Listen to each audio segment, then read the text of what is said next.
This is the Outlaws Radio Show. We have a very special guest on the show today. This is my homie, this is my friend, and this is also the host of Just Listen to Yourself with Kira Davis, right here on the FCB Radio Network. Kira Davis, welcome back. How are you? Hello, I am great, and I am fully clothed, and I have no intentions of messing with my camera settings or anything. Everything is legit on the up and up. Just want you guys to know. Now, since you just brought that up, was that a hell of a story or what? Oh my goodness.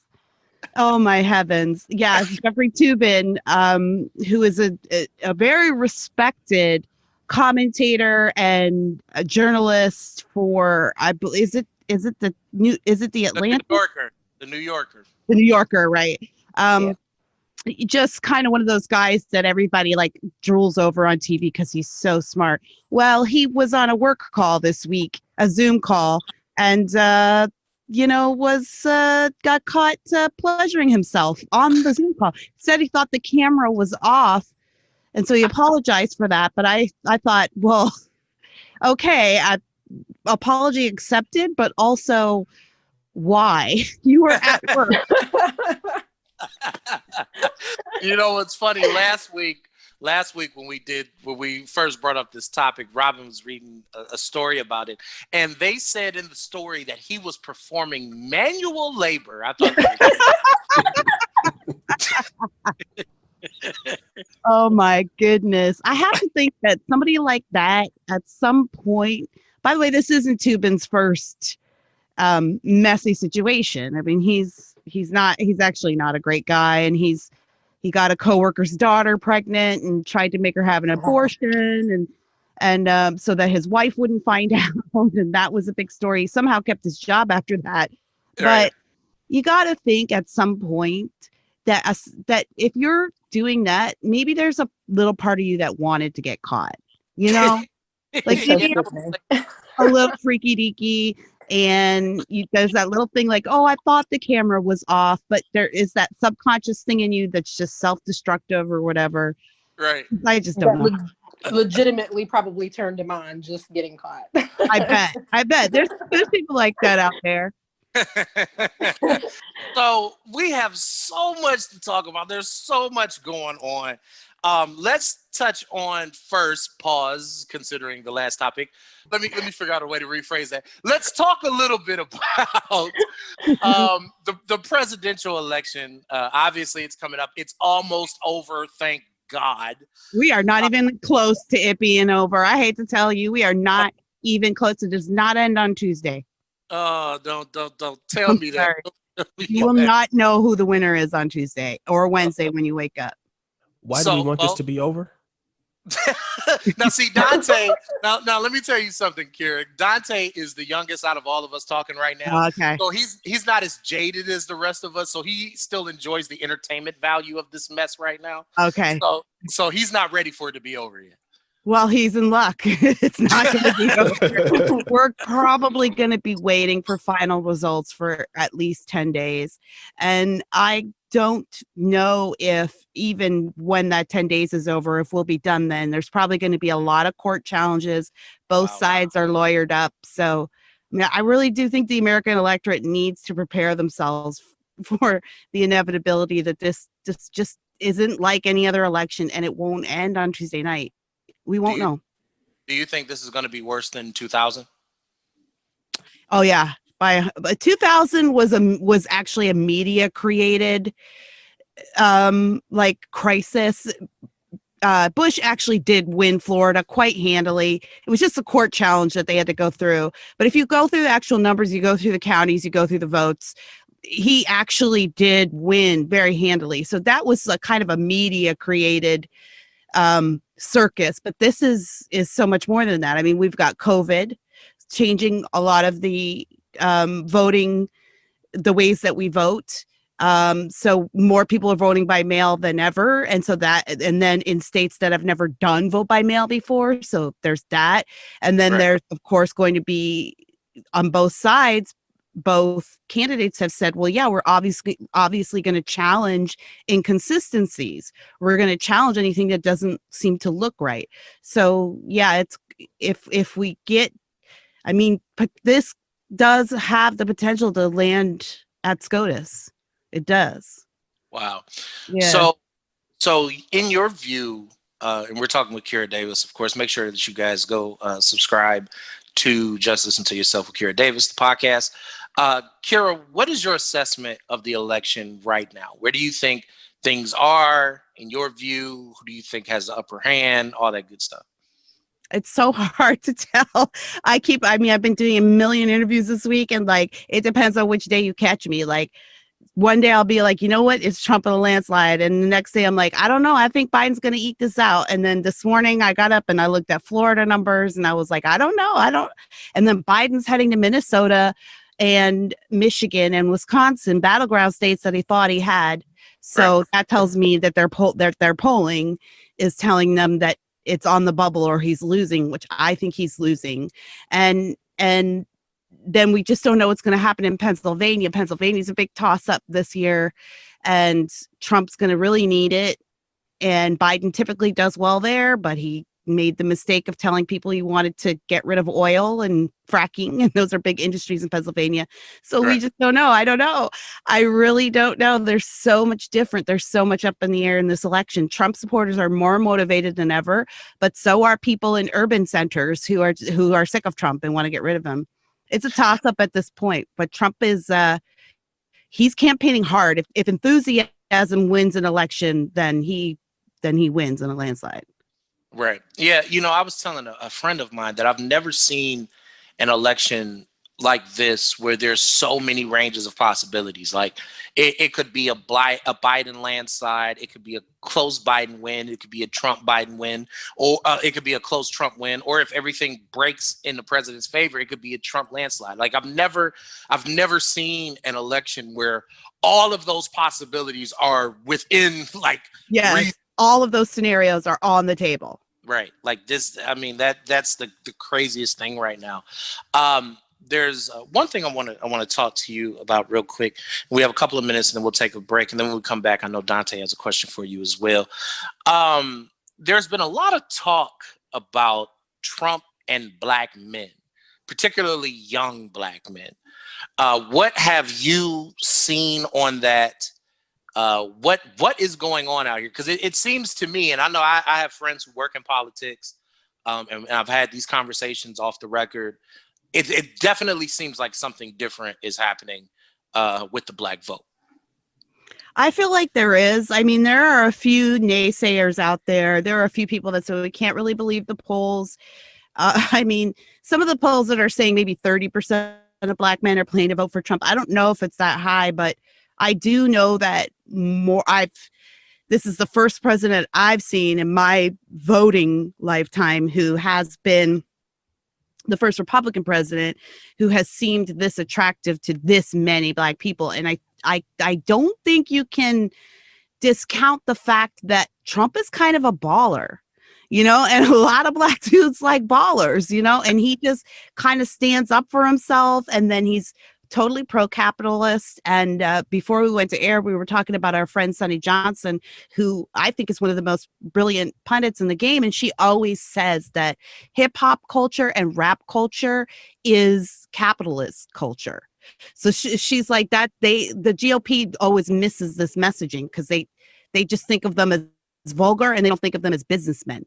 So I think there's part of Trump that is attractive to businessmen, and just like white wealthy businessmen like a guy like Trump, so do black wealthy businessmen. What rapper do you know that isn't grinding every single day, doesn't have products and productions going on and everything? Like, they're grinders and they like grinders. So I do think that there is a certain atmosphere about Trump that is attractive to a certain segment of the black male voting bloc. I do.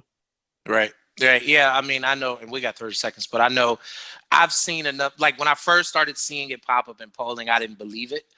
But I think like we've seen it consistently enough now that something's happening. I don't think it's 30%. I think that's bit much, but it's definitely, and of course, when you put into context, he got 13% the last time. So people forget, like a lot of people don't talk about the fact that he had 13% of black men the last time. So if you're saying that he's going to get 15 or 20, when you put it in that context, that's not outrageous. Not at all. That's quite impressive, actually. And it was already impressive in 2016. Exactly. All right. So stay tuned. When we come back, we have more with political commentator extraordinaire, Kira Davis. Stay tuned. We'll be right back with more of The Outlaws. Welcome back to The Outlaws. Make sure that you follow us on Twitter at The Outlaws Radio, Instagram, The Outlaws Radio, and on Facebook at facebook.com/The Outlaws Radio. Also subscribe to The Outlaws Radio Show wherever you get your podcasts. And again, we are here with Kira Davis, the star of Just Listen to Yourself with Kira Davis. And I will point this out too real quick. Kira, Dante and I were talking, and he mentioned this was probably about a week ago, how impressive it is for you to be able to host a full show for a full hour by yourself. Oh, thank you. It's just because I'm a chatty Cathy. I actually don't find it that difficult. I actually I have to stop before I want to. I could do 2 hours, to be honest with you. But I know that Dario would kill me if I sent him a 2-hour episode. But no, it's funny because every time my husband comes in the house when I'm recording, I'll finish up and he'll say, "Oh, what were you doing?" And I'll say, "I was recording JLTY." And he'll be like, "Well, really? Who are you talking to? I thought it sounded like you were having a conversation in there." He says it every time, and every time I say I'm having a conversation with the podcast listeners. They can't talk back, not at that moment. I invite them to write in or connect with me on social media, but I do view my job and what I do there as a conversation. I imagine what the listeners are hearing. I imagine what they're saying back to me. I imagine sometimes that they're annoyed with me or sometimes that they love me. Like I'm having a whole conversation, even though it's just me. So I don't find it a challenge at all, actually. It does take some talent to be able to talk to yourself for over an hour. Well, I spent a lot of time alone as a kid, and so I just developed like a very healthy sense of keeping myself company. So speaking of Dante, I know you had a question for it, brother. Go ahead. Yeah, absolutely. So, Kira, who do you think high voter turnout helps more? Republicans or Democrats? Because usually we hear that it's more beneficial for Democrats. But this election, you mentioned in the first segment that Trump supporters are more motivated than ever. But we're seeing a record high turnout for early voting. Who does that benefit the most? Well, there's also record high turnout for early voting for from what we can tell so far. Not every state's allowed to report numbers right now, but there's record turnout for GOP early voters, and there's record turnout for Democrat early voters. You're right. Typically, early voting skews Democrat, and then day of voting skews GOP. Now, this is a different election, right? So there's a lot of people that are voting because they just don't want to stand in a crowd on election day. So they're early voting regardless of party. Right now, the returns that I'm seeing and the polling that I'm seeing says that Dems are kind of it's good for Dems in a way that they're reaching record levels, especially in places like Houston, like Harris County. That's going to be a big county in Texas to watch. And in Houston, they've already like blown past their previous records for Democrat early voting. But the downside is that that's good. That means they've probably maxed out. There's probably not that many more voters to show up on the day of, and Republicans are keeping pace. And then if the Republican voters come out further in on the day of, that's going to be bad news for Democrats. So early voting, in a typical year, early voting favors Democrats and day of voting favors Republicans. And this is far from a typical year. So I can't make any predictions, but I was talking to my pollster over at my day job today, and he was saying was taking Florida for an example. He said some of the counties is record Democrat turnout, but the Democrats are concerned that they've now capped out, and the Republicans are still gaining. And then the day of is going to be, if Biden goes into the election day kind of even on early returns with Trump, that's bad news for Biden. That makes sense. Right. We're talking with Kira Davis, host of Just Listen to Yourself with Kira Davis. Make sure that you go like and subscribe and leave 5-star reviews, please. Yes, Definitely 5-star only. Yeah.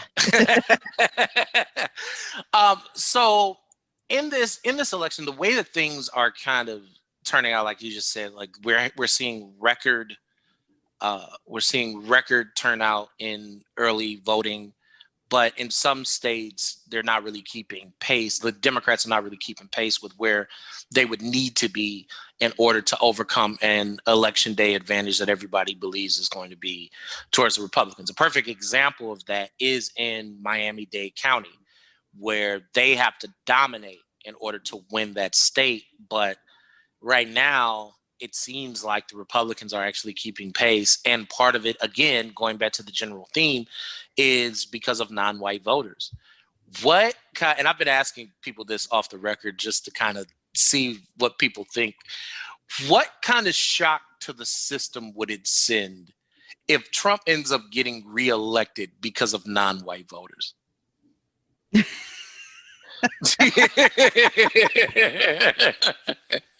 What would that do? What would the world look like the next day if he ends up getting reelected because of non-white voters? I see you've short circuit. The mainstream media would just have an utter and complete meltdown. I mean, I was watching Don Lemon with Chris Cuomo the other night. And, I just don't like Don Lemon. I don't get a good vibe off that guy. And he was saying to Chris very proudly, like, he's cut out all the Trump supporters from his life. Because, like, when you have drug addicts in your life, you got to cut them off so that hit rock bottom. And I'm like, that seems very arrogant. Like, aren't these your friends and family? Right. Like, what if they have their own reasons and the reasons don't include being racist and sexist and bigoted and include other things that you might not know about. So to me, that signals that if that were to be the case, I think guys like Don Lemon would really melt down. I don't think the media would know how to read it, but I think there's also a case to be made that he won 2016 on the backs of minority voters. A lot of Hispanic voters broke for Trump and way more Black voters. And then, of course, the Obama vote broke for Trump too. So I don't know. That would be hilarious. I mean, hey, your lip to God's ears. I'd love to see it just for the entertainment value. Now you sound like Dante. We just want to see it just for the entertainment. But I'm going to tell you this. I'm looking at Trump's schedule for the next few days, and he is campaigning like a beast. He's got 16 stops in the next 4 days. Biden has 4. And Trump is stopping in Michigan. These are the states. I won't read you all the cities. Michigan, Minnesota, Pennsylvania, Iowa, North Carolina, Georgia, 1 stop in Florida, 1 stop in North Carolina, and Wisconsin. So Florida, it doesn't seem like he's hitting that hard. So that indicates to me that the Trump team might be feeling pretty good about what's going on there. Right. And one state that you didn't mention is a state that we're based out of, Ohio, because I personally believe he's going to win it. He's going to win that here, too. I think he is, too. And nobody's paying much attention to Ohio. The fact, if the Democrats aren't in Ohio, that means it's swinging right. Yep. Absolutely. So we got a couple of minutes left. I have a question for you, and I know Dante has another one for you as well.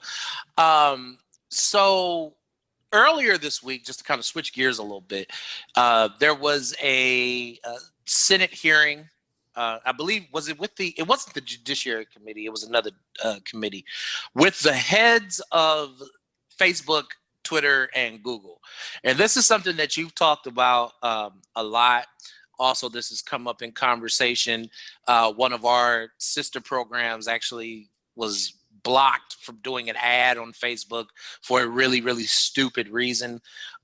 Give your thoughts on the state of social media right now, the state of big tech in general, and what do you think is going to be done to address that? Yeah, we've talked about it on Just Listen to Yourself. I actually did a show last week about Twitter and censorship, and look, it's a complicated issue. And I know we only have a few minutes, so I'll try to keep it as simple as possible. But really what we're looking at, look, we're all Facebook, Twitter, they're private platforms. They can do what they want. They can set the rules the way they want. But the problem comes when they start censoring speech unequally. Then what happens is they become a publisher. So if you're just a platform, then you're just a big meeting place where everybody gets to join and chime in, and you agree to the terms of use, and then that's it.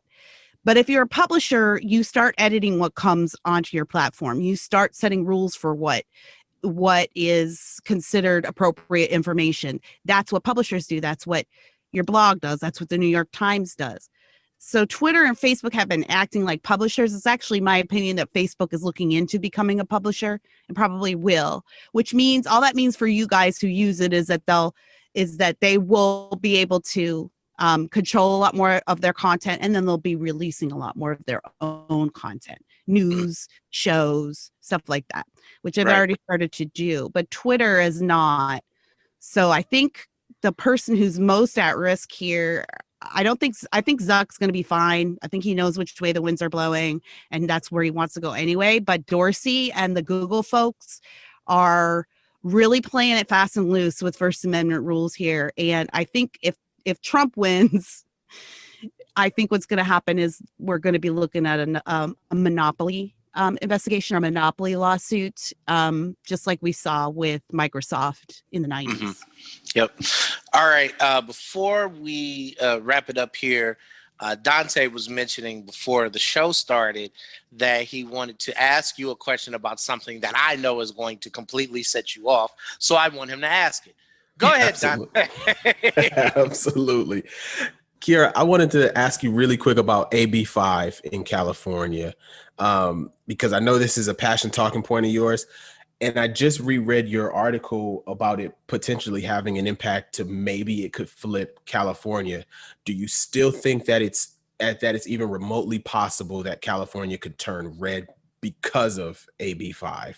And also quickly, let everybody know what AB5 is quickly.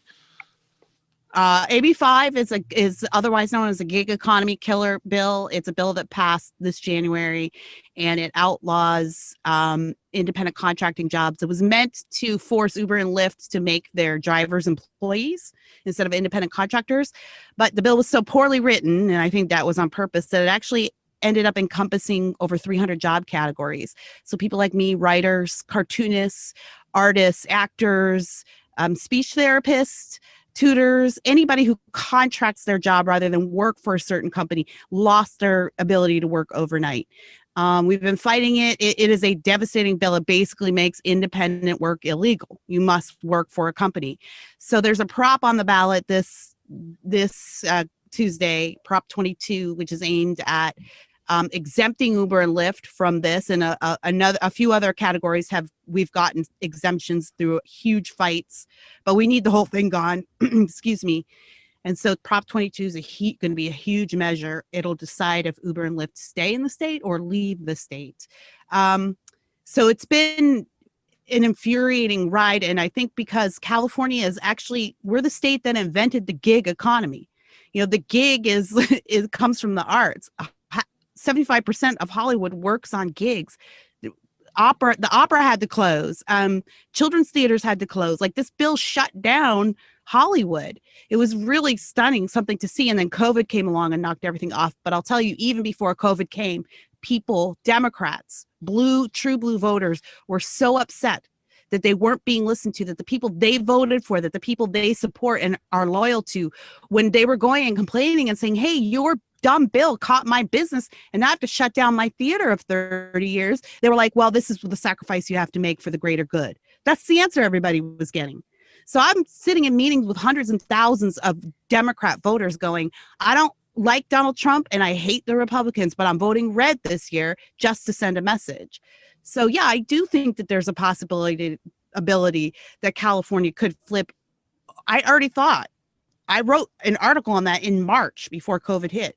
But now we've got all kinds of issues in this state that voters might just feel like they want to give the middle finger to the Democrat Party in the state, not necessarily because they love Trump, but just because they realize that the Democrats have been taking our votes for granted for years. And we're suffering. Our schools are still closed. Our Disneyland's closed. I mean, every Disney all over the world is open. I think Paris just closed yesterday, but Disney in Florida is open with no issues. Disneyland's responsible for 75% of Anaheim's economy, and there's just nothing there now. And the governor is basically not listening. Most schools are closed, but the governor today announced his kids were going to school full time now. It's like people are ticked. So is there a possibility that California could flip red? Yeah, there's a possibility. Is it a probability? No, but I've never seen it like this. Has there been any recent polling done in California, or no? Is it no one bothers. Yeah, right. Yeah, that's what's so hard. It's like I can only go on my sense because no one invests much time or effort in California, because it's just when you're in election year, your funds are tight. You got to go where you're needed. So, right. All right, real quick. If you had to make a prediction one way or the other, who wins Tuesday? Nobody. Or never. Out. Who do you think is going to be the next president if you had to make a prediction? Gun to my head? Yes. Donald Trump. Okay. Let everybody know how to follow you on social media, subscribe to the show, all that good stuff.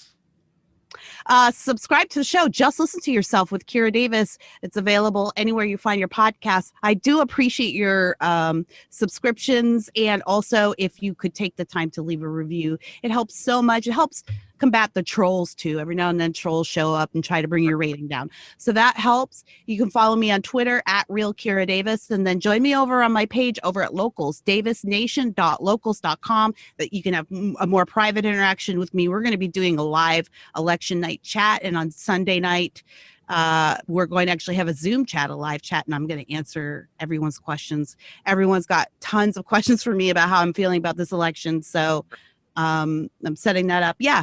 I'm around. Just Google me. I haven't been censored yet from the Google searches. All right. Thank you so much for coming on the show. It's always a pleasure. Much love to you and the family, girl. I appreciate you as always. Oh, thank you guys. And I look forward to coming back on after the election, and maybe we'll break it all down. Yes. We definitely have to bring you back, 3 months from now when we find out who won.